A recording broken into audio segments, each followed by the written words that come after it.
चलिए स्टार्ट करते हैं कक्षा 10 विज्ञान का एक और नया लेक्चर। इस लेक्चर में हम पढ़ेंगे महत्वपूर्ण यौगिकों के बारे में, उनसे संबंधित उनको बनाने की अभिक्रियाएं या उनके कुछ विशेष प्रकार के जो गुण हैं उनको पढ़ेंगे। बोर्ड एग्जाम में इन यौगिकों में से कोई 2 यौगिक जरूर लिखने के लिए आते हैं, तो ये लेक्चर अति महत्वपूर्ण है। हमने पिछले लेक्चर में चैप्टर नंबर 2 के महत्वपूर्ण टॉपिक पीएच मान और पीएच मान का या पीएच स्केल या पैमाने का क्या अनुप्रयोग होता है उसको पढ़ा था। तो आज के इस लेक्चर में हम स्टार्ट करते हैं पहले यौगिक साधारण नमक से। साधारण नमक जिसे आप इंग्लिश में सॉल्ट बोलते रहते हैं, तो साधारण नमक जो है हमारे भोजन का मुख्य अवयव है। जब आप खाना बनाते हैं तो आपने देखा होगा कि हम नमक जो कि सफ़ेद रंग का आपको दिखता है, अलग अलग कंपनी वगैरह का आप यूज़ कर रहे होंगे। कोई टाटा सॉल्ट बोल रहा है, कोई नमक को ऐसे कंकड़ों के रूप में लाता है, कणों के रूप में मोटे मोटे उसके कंकड़ टाइप से पत्थर जैसा होता है, उसको पीस लेते हैं। तो इस प्रकार से आप नमक को भोजन में प्रयोग करते हैं। कई बार खाना खाते समय आपको नमक कम लग रहा है तो साहब और अलग एक्स्ट्रा नमक मिलाते हैं। तो उसी नमक की मैं वो बात कर रहा हूं, वही नमक को हम साधारण नमक, इसका रासायनिक नाम सोडियम क्लोराइड होता है और इसका रासायनिक सूत्र सोडियम क्लोराइड माने NaCl होता है। इसको बनाने के लिए मैंने आपको एक अभी पिछले लेक्चर में उदासीनीकरण की अभिक्रिया पढ़ाई थी। तो उदासीनीकरण की अभिक्रिया में मैंने कहा था कि जब आप किसी क्षार और अम्ल की क्रिया करते हैं तो लवण और जल बनते हैं। तो देखिए स्पेशली हम साधारण नमक को बनाने के लिए NaH जिसे हम सोडियम हाइड्रोक्साइड कहते हैं, HCl जिसे हम हाइड्रोक्लोरिक अम्ल कहते हैं, जब इनकी क्रिया होती है तो देखिए HOH के साथ मिलकर बनाता है H2O, Na और Cl मिलकर बन जाते हैं NaCl अर्थात सोडियम क्लोराइड। इसी को हम बोलते हैं साधारण नमक। यह साधारण नमक मुख्यतः समुद्री जल से प्राप्त होता है, क्योंकि वहां पर बहुत सारे लवण होते हैं। उन लवणों से इस सोडियम क्लोराइड नाम के लवण को अर्थात साधारण नमक को पृथक किया जाता है। कई बार समुद्री जल का कोई एक विशेष भाग सूख जाने पर भी हमें कुछ खनिज नमक प्राप्त होता है और खनिज नमक कोयले की खदानों की तरह ही खोदा जाता है। इस NaCl का उपयोग भोजन में तो होता ही है, लेकिन हमारे शरीर में जो ब्लड प्रेशर है, जो रक्तचाप है, उसको नियंत्रित करने में भी इसका बड़ा योगदान होता है। साथ ही इस सोडियम क्लोराइड से महत्वपूर्ण यौगिक बनाने के लिए ये कच्चा पदार्थ है, या माने उनके लिए कच्चा आवश्यक पदार्थ है। जैसे सोडियम हाइड्रोक्साइड को बनाने के लिए या बेकिंग सोडा है, एक होता है धावन सोडा,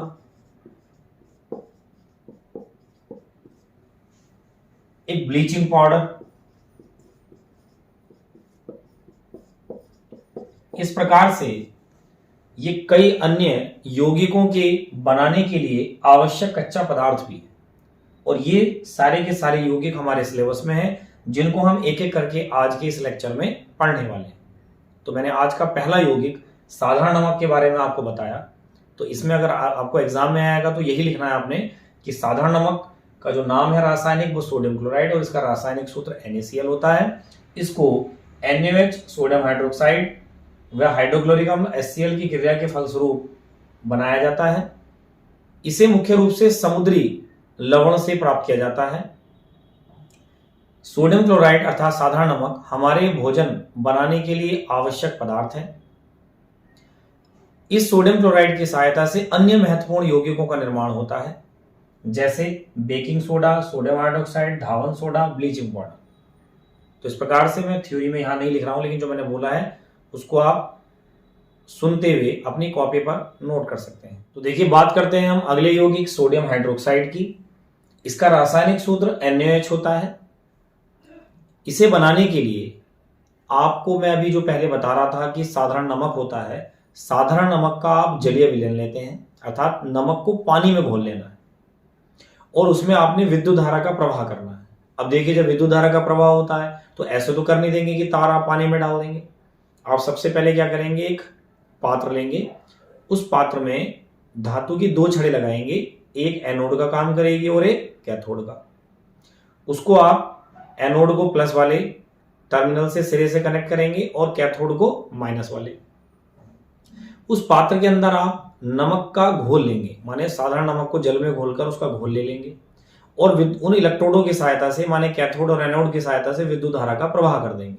ऐसा करने पर क्या होगा, वो जो नमक का घोल है NaCl का जो जलीय विलयन है वो टूटेगा, वियोजित हो जाएगा और सोडियम हाइड्रोक्साइड बनाएगा तथा साथ में एनोड पर क्लोरीन गैस निकलेगी, कैथोड पर हाइड्रोजन गैस निकलेगी और आपको सोडियम हाइड्रोक्साइड का घोल मिल जाएगा। तो इस प्रकार से 3 महत्वपूर्ण उत्पाद इस प्रक्रिया में आपको मिलेंगे, chlorine gas, hydrogen gas, sodium hydroxide. तो इस प्रकार से सोडियम हाइड्रोक्साइड प्राप्त होता है। इस प्रक्रिया को हम क्लोर क्षार प्रक्रिया भी बोलते हैं। क्यों बोलते हैं भाई, क्योंकि क्लोर माने क्लोरीन मिल रही है और NaOH बनता है सोडियम हाइड्रोक्साइड जो कि एक क्षार है, तो इसलिए क्लोर क्षार प्रक्रिया भी इसको कहते हैं। तो पेपर में कई बार क्लोर क्षार प्रक्रिया किसे कहते हैं या क्रिया किसे कहते हैं वो पूछ लेगा, तो आप क्या कहेंगे कि जब सोडियम क्लोराइड के अर्थात साधारण नमक के जलीय विलयन में इलेक्ट्रोडों की सहायता से अर्थात कैथोड एनोड की सहायता से विद्युत धारा का प्रवाह कराया जाता है, विद्युत धारा बहाई जाती है, तब सोडियम क्लोराइड अर्थात साधारण नमक के जलीय विलयन का विद्युत अपघटन हो जाता है तथा हमें क्लोरीन गैस प्राप्त होती है, वह सोडियम हाइड्रोक्साइड प्राप्त होता है। तो क्लोरीन गैस माने क्लोर, सोडियम हाइड्रोक्साइड माने क्षार, तो इसलिए इसको क्लोर क्षार प्रक्रिया भी कहते हैं। देखिए मैंने इस टॉपिक को आपके लिए थ्योरी में लिखा है और उस वैद्युत अपघटन की क्रिया को चित्र के माध्यम से समझाया भी। तो पहले आप थ्योरी देखिए, इसमें लिखा है इसे प्राप्त करने के लिए माने सोडियम हाइड्रोक्साइड को प्राप्त करने के लिए सोडियम क्लोराइड के जलीय विलयन का वैद्युत अपघटन किया जाता है। तो आपको मैंने अभी सोडियम क्लोराइड जब पढ़ा रहा था तो मैंने कहा था ना कि सोडियम क्लोराइड से अन्य महत्वपूर्ण यौगिक बनते हैं, तो उनमें से एक यौगिक सोडियम हाइड्रोक्साइड है।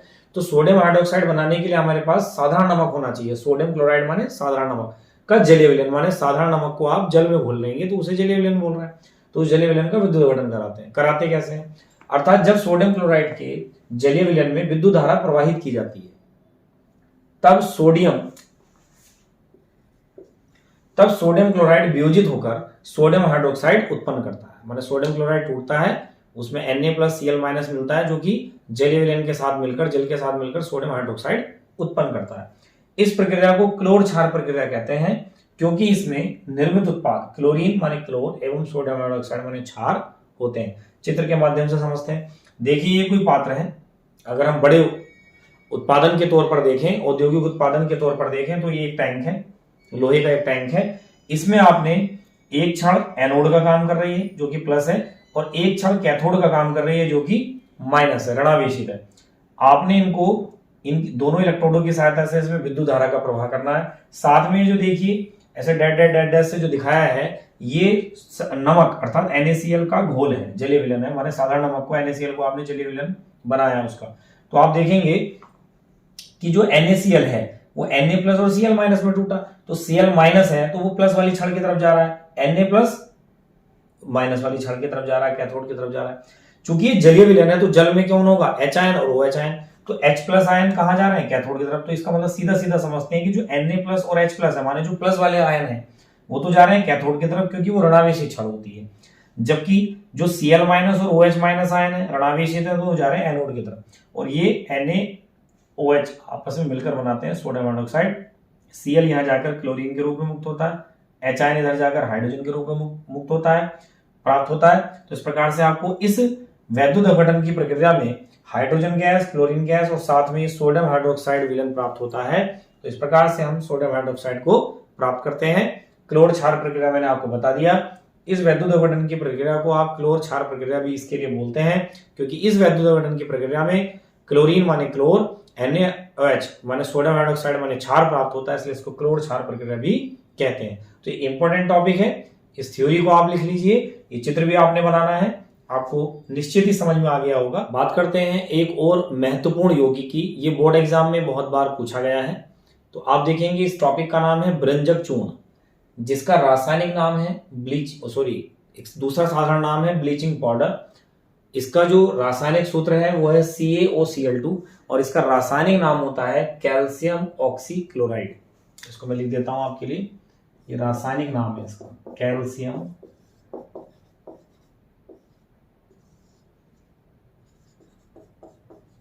ऑक्सीक्लोराइड।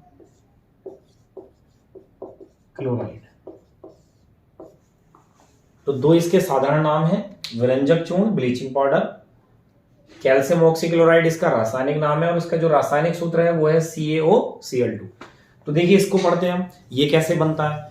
मैंने आपसे आज के पहले टॉपिक में ही कहा था कि सोडियम क्लोराइड जो साधारण नमक है जिसका उपयोग हम खाना बनाते टाइम करते हैं, वो देखिए कितना उपयोगी है। हमारे खाने को तो स्वादिष्ट बनाता ही है, साथ में उससे कितने सारे महत्वपूर्ण यौगिक बन रहे हैं। इससे पहले वाला जो हमने पढ़ा सोडियम हाइड्रोक्साइड, देखिए वो भी उसी से बना। अब ब्लीचिंग पाउडर भी उसी से बनता है। कैसे?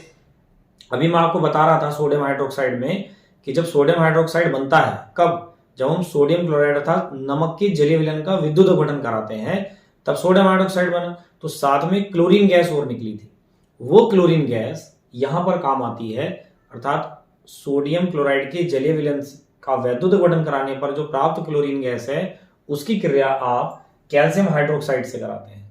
ये हमने पहले भी सुना है। इसको चूने का पानी या शुष्क बुझा हुआ चूना इसको बोलते हैं। तो जब आप क्लोरीन से इसकी क्रिया कराते हैं तब ये कैल्शियम ऑक्सीक्लोराइड अर्थात ब्लीचिंग पाउडर बनता है, जल भी बनता है। तो यही मैंने देखिए आपके लिए थ्योरी में लिखा है, सोडियम क्लोराइड के जलीय विलयन में विद्युत धारा प्रवाहित करने पर क्लोरीन गैस प्राप्त होती है।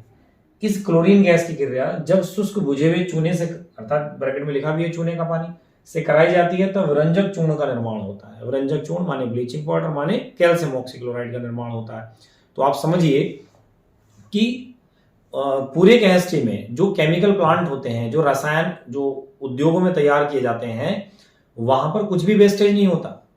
एक केमिकल जब हम बना रहे होते हैं तो उसके साथ में कुछ गैसें निकलती हैं या कोई अन्य केमिकल बनता है तो उसका भी प्रयोग है, जो कि हमें यहाँ देखने के लिए मिल रहा है। तो आप देखिए सोडियम क्लोराइड का जब हम कि जलीय विलयन का जब हम विद्युत अपघटन करा रहे हैं तो हमें वो जो क्लोरीन गैस मिली, वहां से जो क्लोरीन गैस निकल रही है, उस प्राप्त होने वाली लगातार क्लोरीन गैस को हम इस शुष्क बुझे हुए चूने के साथ क्रिया कराते रहते हैं और हमें विरंजक चूर्ण मिलता रहता है। तो इस प्रकार से विरंजक चूर्ण मिलता है। अब अगला टॉपिक है विरंजक चूर्ण के उपयोग। तो देखिए इसके बहुत महत्वपूर्ण उपयोग हैं। जैसे पहला है वस्त्र उद्योग में। तो वस्त्र उद्योग में आपने सुना होगा कि ड्राई क्लीनिंग का काम होता है।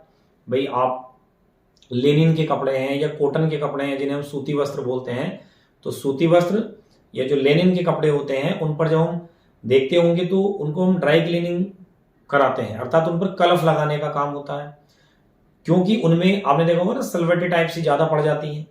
तो इसके लिए उनकी सामान्य जो हमारे धोने के साबुन या सर्फ वगैरह जो आते हैं, जो डिटर्जेंट पाउडर मार्केट में उपलब्ध है, उनके द्वारा उनको हम नहीं धुलते हैं, क्योंकि उनका जो रेशा होता है वो शायद कट सकता है, रंग फेड हो सकता है उन कपड़ों का। तो स्पेशली उनकी धुलाई, उनको धुलने के लिए, उनमें चमक लाने के लिए जो ब्लीचिंग पाउडर है, जो विरंजक चूर्ण है, उसका उपयोग किया जाता है। तो वही लिखा है वस्त्र उद्योग में सूती व लिनेन के विरंजन के लिए। उसके बाद है कागज उद्योग में। तो आपने देखिए अपनी कॉपियां देखी होंगी, तो कई बार आप जिन्हें रफ कॉपी कहते हैं, उस रफ कॉपी का जो पेपर होता है वो ब्लैक कलर का होता है, और जिसे हम फेयर कॉपी कहते रहते हैं तो उसमें व्हाइट पेपर होता है, और व्हाइट में भी कई सारी क्वालिटियां मौजूद होती हैं। तो वो ब्लैक से जो व्हाइट हुआ है, तो ब्लैक पेपर का उन्होंने समझ लीजिए इस ब्लीचिंग पाउडर की सहायता से विरंजन किया, उसका रंग उड़ाया, माने उसको और व्हाइट करने की कोशिश की है। तो इस प्रकार से कागज उद्योग में जो कागज है उस पर चमक या सफेदी लाने के लिए, अर्थात उसका विरंजन में उपयोग होता है। तो कागज उद्योग में भी बहुत महत्वपूर्ण उपयोग है इसका। तीसरा उपयोग है पीने वाले जल को जीवाणुओं से मुक्त करने के लिए। तो जो हमारा पीने वाला पानी है उसमें हम ब्लीचिंग पाउडर की कुछ मात्रा डाल देते हैं। जैसे आपने देखा होगा शहरों में पहले ओवरहेड टैंक होते थे, पानी के टंकी जिन्हें बोलते हैं। अब तो देखिए गांव गांव केंद्र सरकार की योजना चल रही है हर घर जल हर घर नल, तो उसके लिए आपने देखा होगा गांव गांव स्तर पर ओवरहेड टैंक बनाए जा रहे हैं। तो उसमें वो पानी स्टोर करके रखा जाता है और फिर वो घरों तक पहुंचाया जाता है। तो उस ओवरहेड टैंक में ब्लीचिंग पाउडर डाला जाता है, जिससे कि वहां पर जो कुछ जीवाणु अगर उत्पन्न हो जाए उस पीने योग्य पानी में तो वो नष्ट हो जाए, उनसे वो पानी जीवाणु मुक्त रहे, अर्थात पानी शुद्ध रहे और हम उसका सेवन कर पाए। तो इसलिए पीने वाले पानी को पीने योग्य बनाने के लिए, उसको शुद्ध बनाने के लिए ब्लीचिंग पाउडर का यूज किया जाता है।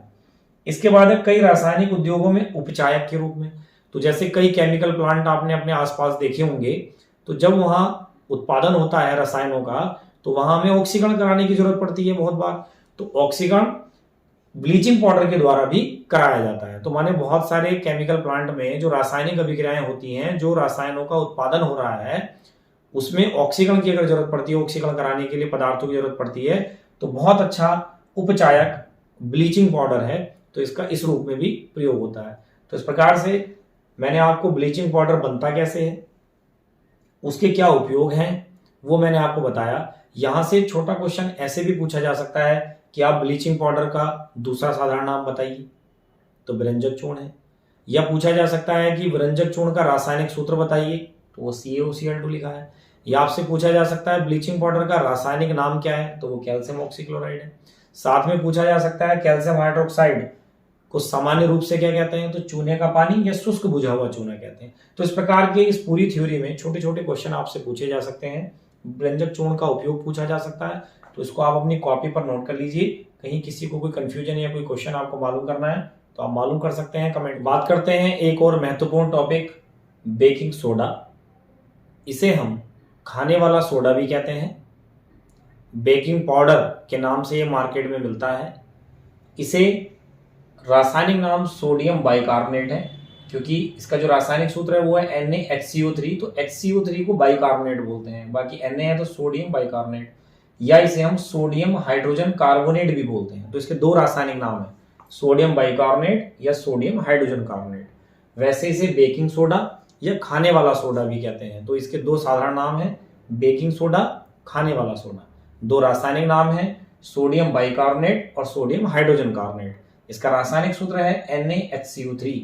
तो देखिए इसको भी साधारण नमक का प्रयोग करके बनाया जाता है। तो कितना इंपॉर्टेंट है वो हमारा साधारण नमक, कि जो हमें खाने में तो स्वाद देता ही देता है, आवश्यक अंग है, साथ ही बहुत सारे यौगिकों को बनाने में भी देखिए आवश्यक कच्चा पदार्थ है।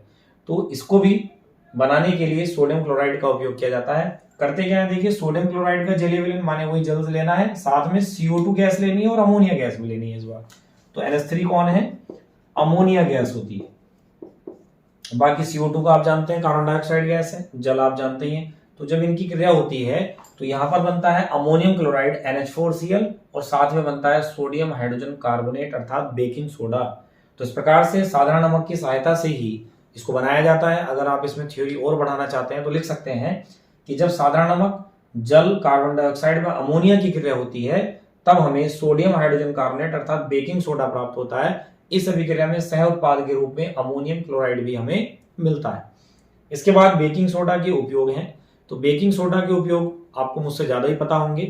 देखिए सबसे पहला उपयोग तो यही है कि ये रसोई घर में जो हमारी किचन है, तो वहां जितना भी हम स्वादिष्ट भोजन बनाते हैं, तो स्वादिष्ट भोजन में जैसे खस्ता पकौड़ी है, कुछ ऐसे सेम मटरी वगैरह कुछ बनाते हैं, पूरियां वगैरह बनाते हैं, तो उसमें आप इनको डालते हैं।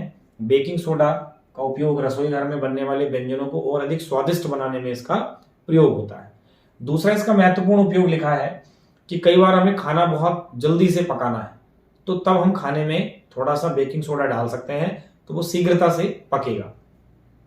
तीसरा है अग्निशामक के रूप में, कहीं आग लग गई है तो आप आग बुझाने में इसका प्रयोग कर सकते हैं। क्यों, क्योंकि सोडियम बाइकार्बोनेट की रिएक्शन के बाद CO2 गैस बनती है और वो CO2 गैस मदद करती है आग बुझाने में, क्योंकि CO2 गैस अग्निशामक गैस है। इसके बाद चौथा महत्वपूर्ण उपयोग है जो आपके काम बहुत आएगा। कई बार आप जो है गले तक खा लेते हैं ना, बहुत ज्यादा खाते हैं, कोई स्वादिष्ट खाना आपको मिल गया तो आप इतना पेट भर लेते हैं कि फिर वो गले तक खाते हैं। तो उससे क्या होता है कि पेट में आपकी एसिडिटी होने लगती है, अर्थात अम्लता बढ़ जाती है, कब्ज जिसे आप कह रहे हैं। तो वो अम्लता जब आपके पेट में बढ़ रही होती है तो ये एक आपके लिए औषधि का काम कर सकता है। आप इसको थोड़ा सा बेकिंग सोडा खा सकते हैं। तो बेकिंग सोडा जब आप लेंगे तो वो बेकिंग सोडा चूंकि क्षारीय प्रकृति का होता है, दुर्बल क्षार जैसा ही तो है, तो वो दुर्बल क्षार आपके पेट की जो एसिडिटी है, जो अम्लीयता बढ़ गई है, उसे क्रिया करेगा और आपके पेट का जो है उसको उदासीन कर देगा। तो फिर आपको वो समस्या नहीं होगी। तो इस तरीके से एक औषधि के रूप में भी ये काम करता है। इसके अलावा यहाँ मैंने लिखा तो नहीं है लेकिन आपको बता दूं, आपने देखा होगा पाव रोटी होती है जिसे आप बर्गर वगैरह में यूज कर रहे होते हैं, तो वो पाव रोटी में जो फूला फूला सा होता है, स्पंज टाइप सा जो आपको लगता है, वो इसी की वजह से होता है। क्योंकि करते क्या है, हम अगर बेकिंग सोडे को दुर्बल क्षार के साथ मिलाएं तो CO2 गैस उत्पन्न होगी। वो CO2 गैस जब आप किसी चीज को स्पंज बनाना चाहते हैं, फुलाना चाहते हैं, उसमें उभार चाहते हैं, तो उसमें जब आप प्रोवाइड करेंगे तो वो स्पंज जैसा अर्थात पाव रोटी जैसा, वो जगह जगह छिद्र जैसे भी आपने देखे होंगे उसमें पाव में, तो वो CO2 गैस की वजह से ऐसा होते हैं। तो इस प्रकार से इसका महत्वपूर्ण उपयोग उस क्षेत्र में भी है। तो इस प्रकार से देखिए ये टॉपिक जो है आपका कंप्लीट हो जाता है। पूरा मैंने थ्योरी में बहुत ठीक से लिखा है, इसको भी आप अपनी कॉपी पर नोट कर लें। चलिए बात करते हैं एक और महत्वपूर्ण यौगिक, धोने का सोडा, माने इसको हम धावन सोडा भी कहते हैं। अगर बात रासायनिक नाम की करें तो इसको सोडियम कार्बोनेट, और इसका जो रासायनिक सूत्र है वो होता है Na2CO3.10H2। यहाँ पर जो ये .10H2 लिखा है, इसका मतलब होता है, देखिए बहुत सारे लवण के सूत्र आपने देखे होंगे जिनमें .H2O के कुछ अणु होते हैं, जैसे इसमें 10 H2O के अणु हैं, तो इसे हम क्रिस्टलन जल के अणु कहते हैं, जो इसमें नमी के रूप में अवशोषित होते हैं, मॉइस्चर फॉर्म में इसमें होंगे। यदि आप इसको लवण को गर्म कर देंगे तो पहले ये नमी बाहर आएगी और वाष्प के रूप में बाहर हो जाएगी, तब इसका सूत्र बचेगा Na2CO3। तो बोलेंगे तो हम तब भी इसको सोडियम कार्बोनेट। अर्थात जिन लवण में जल के ये डॉट करके अणु लिखे होते हैं, इसका मतलब है कि उसमें जल नमी के रूप में होता है। ऐसे और एग्जाम्पल, इसको टॉपिक को पढ़ने से पहले मैं बता दूं, जैसे CuSO4.5H2O होता है, ये कॉपर सल्फेट है, नीले रंग का होता है, इसलिए इसको नीला थोथा भी कहते हैं, क्योंकि उसका जो नीला रंग होता है वो इन जल के 5 क्रिस्टलन जल के अणुओं की वजह से होता है। यदि आप इसको गर्म करें और ये 5 अणु जल के निकल जाएं, तब नाम तो इसका कॉपर सल्फेट होगा, लेकिन इसका रंग नीला नहीं रहता फिर। अर्थात इस क्रिस्टलन जल के उपस्थिति में ही कॉपर सल्फेट का रंग नीला होता है। ऐसे ही एक और होता है जिप्सम, जिसे बोलते हैं CaSO4.2H2। इसको कैल्शियम सल्फेट कहते हैं, सामान्य नाम जिप्सम भी है। इसमें क्रिस्टलन जल के 2 अणु हैं, जिसको हम इसके बाद जो टॉपिक आएगा, धोने के सोडे के बाद जो टॉपिक आएगा प्लास्टर ऑफ पेरिस, इसकी सहायता से बनता है जिप्सम।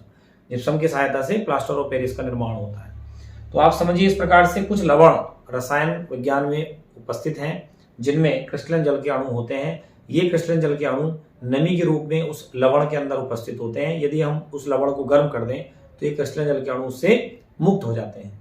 तो इस प्रकार से ये मैंने आपको बताया। कभी आप सोचें .10H2O क्या होता है, भाई हमने तो अभी तक ऐसा कोई सूत्र सुना नहीं। नमक आया तो NaCl बोल दिया, खाने का सोडा आया तो NaSCO3 बोल दिया, इस प्रकार से ब्लीचिंग पाउडर आया तो CaOCl2 बोल दिया। लेकिन क्रिस्टलन जल के अणु भी कुछ लवण में उपस्थित हो सकते हैं, जो कि मैंने अभी बताया आपको। तो चलिए बात करते हैं हम अपने टॉपिक की, धावन सोडा।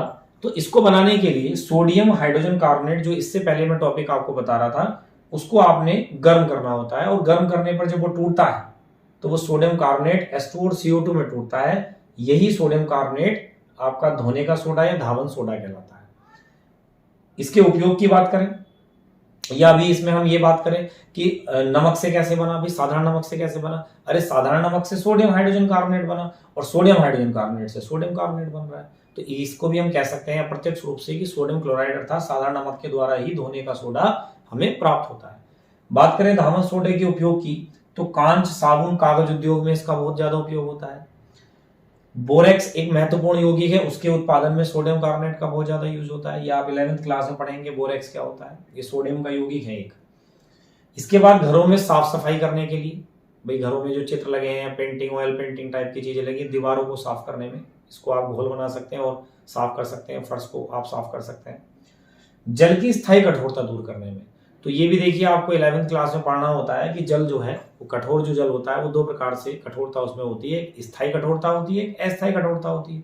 तो अस्थायी कठोरता तो आप जल को सीधे गर्म कर लें, उबाल लें, तब दूर हो जाती है। लेकिन जो जल में स्थायी कठोरता होती है, वो स्थायी कठोरता आप सोडियम कार्बोनेट की सहायता से दूर कर सकते हैं। ये भी आपको डिटेल में 11th क्लास में पढ़ने को मिलेगा। तो इस प्रकार से सोडियम कार्बोनेट एक महत्वपूर्ण लवण है, जिसका उपयोग बहुत सारे उद्योग और दैनिक जीवन में, घरों में, ये सब चीजों में हो रहा है। तो इसको भी आप अपनी कॉपी पर नोट कर लें। महत्वपूर्ण टॉपिक बोर्ड परीक्षा के लिए ये है। चलिए बात करते हैं इस वीडियो के लास्ट और महत्वपूर्ण टॉपिक की, जिसका नाम है प्लास्टर ऑफ पेरिस, जिसे आप शॉर्ट में POP करके भी बहुत आपने सुना होगा।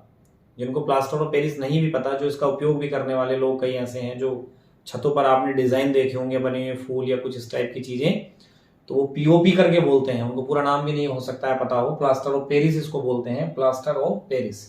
इसका जो रासायनिक सूत्र है वो है CaSO4.12H2O, कैल्शियम सल्फेट, और ये आधा है तो इसको केमिस्ट्री में हेमी बोला जाता है, कैल्शियम सल्फेट हेमी हाइड्रेट, जल को हाइड्रेट बोलते हैं। तो रासायनिक नाम क्या हो रहा है, कैल्शियम सल्फेट हेमी हाइड्रेट।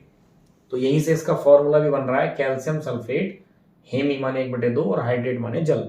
तो इस प्रकार से प्लास्टर ऑफ पेरिस का जो रासायनिक नाम है वो है कैल्शियम सल्फेट हेमीहाइड्रेट, और जो रासायनिक सूत्र है वो है CaSO4.12H2। इसे प्लास्टर ऑफ पेरिस, इसका साधारण प्रचलित नाम POP। देखिए, इसको हम जिप्सम से बनाते हैं, जिप्सम से इसको प्राप्त किया जाता है। जिप्सम को जब आप 373 केल्विन ताप पर गर्म करते हैं तो वो प्लास्टर ऑफ पेरिस में स्वतः बदल जाता है। होता क्या है, देखिए ये फॉर्मूला जिप्सम का है, इसको बोलते हैं जिप्सम। माने जिप्सम में कैल्शियम सल्फेट के साथ 2 अणु क्रिस्टलन जल के होते हैं।